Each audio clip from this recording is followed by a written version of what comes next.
Tampang Andi Mulya, DPO pencurian besi di Muara Enim ditangkap, 2 tahun ke Sulteng. Tim tabur tangkap buron Kejati Sumsel menangkap 1 DPO terpidana kasus pencurian limbah besi seberat 1,5 ton di Muara Enim yang kabur selama 2 tahun.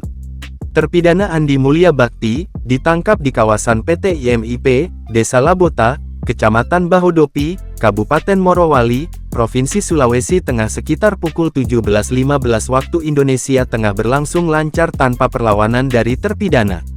Ia tiba di Bandara SMB 2 Palembang pada Jumat tanggal 14 Februari tahun 2025, malam dengan dikawal oleh tim tabur Kejati dan TNI AU. DPO Andi Mulya Bakti tampak mengenakan rompi merah dan tersenyum saat ditanyai awak media. Pit Asintel Kejati Sumsel AK Kurniawan mengatakan, terpidana DPO ditangkap pada Rabu tanggal 12 Februari tahun 2025.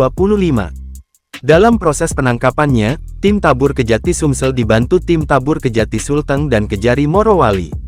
Terpidana Andi Mulya Bakti ditangkap di Desa Labota, Kecamatan Bahodopi, Kabupaten Morowali, Provinsi Sulawesi Tengah. Kami tetap mengimbau kepada DPO kami yang lain tidak ada tempat yang aman bagi mereka, ujar AK.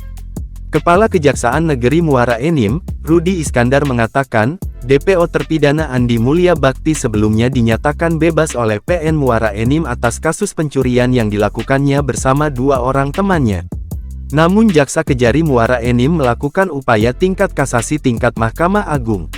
Berdasarkan upaya kasasi yang dilakukan JPU Kejari Muara Enim, Hakim di Mahkamah Agung sependapat dan menyatakan terpidana bersalah, ujar Rudi.